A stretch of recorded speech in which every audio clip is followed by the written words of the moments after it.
কয়েকদিনে ভারী বৃষ্টিতে ফেনী শহরের বেশিরভাগ সড়ক পানিতে তলিয়ে গেছে। এসব সড়কের পাশে বসবাসকারী ও পথচারীরা পড়েছেন চরম ভোগান্তিতে। ফেনীর পাঠানবাড়ি এলাকা থেকে জলাবদ্ধতার খবর জানাচ্ছেন প্রতিনিধি দিদারুল আলম। গত 3 দিনে টানা বর্ষণে ফেনীর প্রায় 60 ভাগ এলাকা কিন্তু আসলে এই মুহূর্তে পানিতে নিমজ্জিত রয়েছে এবং এখানকার এলাকাবাসী চরম দুর্ভোগে রয়েছে। ফেনীর প্রায় প্রত্যেকটি পাড়ায় আমরা ঘুরে দেখেছি, সবগুলো পাড়ায় কিন্তু সড়কের একই অবস্থা। আমরা যদি একটু পেছনে দেখানোর চেষ্টা করি যে আসলে আমরা এই মুহূর্তে রয়েছি ফেনী পাঠানবাড়ি এরিয়াতে, সেখানে কিন্তু আমরা দেখছি যে এখানকার যেই মূল যে সড়কটি আসলে সড়কটি পানিতে ডুবে আছে এবং এখানকার পাড়াতেও কিন্তু বিভিন্ন স্থানে পানি, এর পাশাপাশি এখানকার যে সকল দোকানপাটগুলো ছিল সেগুলো কিন্তু পানিতে ডুবে গিয়েছে। মূলত এখানকার যে ড্রেনেজ ব্যবস্থা সেটি আসলে খুবই নাজুক।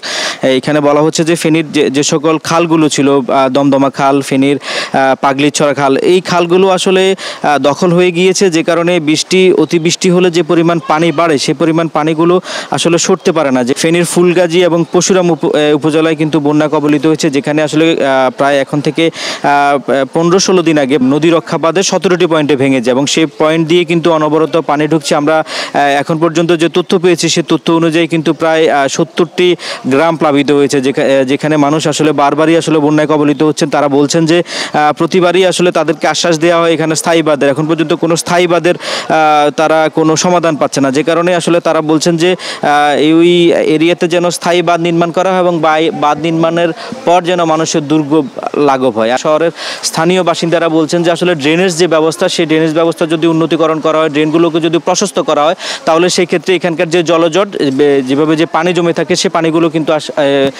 বৃষ্টি হওয়ার সাথে সাথে নেমে যাবে এবং তখন এখানে আসলে দুর্ভোগ হবে না বলে তারা আমাদেরকে জানিয়েছেন।